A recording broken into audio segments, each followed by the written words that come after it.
Hello అందరికీ, అందరూ ఎలా ఉన్నారు? అందరూ బాగున్నారా? ఈరోజు ఫ్రైడే కదా.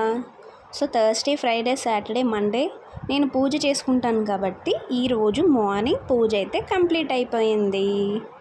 నెక్స్ట్ బ్రేక్ఫాస్ట్ వచ్చేసి నేను ఏం చేసుకున్నానంటే అంబలి తాగుదామని డిసైడ్ అయ్యాను.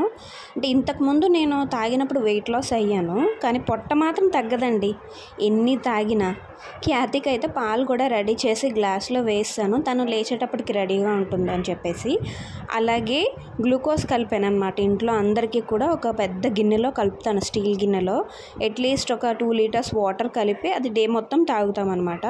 ఈరోజు లంచ్కి నేను దొండకాయ వేపుతున్నాను అనమాట పచ్చడి చేయడానికి. ఇవి కొంచెం అంటే మరి ఫ్రెష్గా లేవు, సో పచ్చడి అయితే బెటర్ అని చెప్పేసి పచ్చడికి అన్నీ రెడీ చేశాను.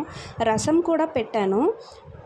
ఇప్పుడు ఈ పచ్చడి చేసేసిన తర్వాత దీన్ని మళ్ళీ తాలింపు వేస్తే టేస్ట్ బాగుంటుంది అన్నారని పచ్చడి అయిపోయిన తర్వాత ఏదైతే కళాయిలో ఫ్రై చేశానో దానిలోనే మళ్ళీ పోపు వేసాను.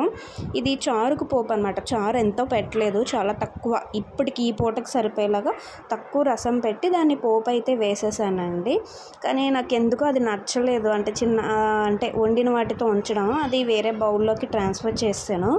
చేసిన తర్వాత ఒకసారి కిచెన్ చూస్తే చాలా చిరాగ్గా అనిపించింది అనమాట. ఎంత చిరాకు అనిపించిందంటే అంత చిరాకు అనిపించింది. సో నేను క్లీన్ చేశాను కిచెన్. చూడండి ఇప్పుడు ఎంత నీట్గా ఉందో. అమ్మాయ మైండ్ కూడా చాలా పీస్ఫుల్గా ఉన్నదన్నమాట.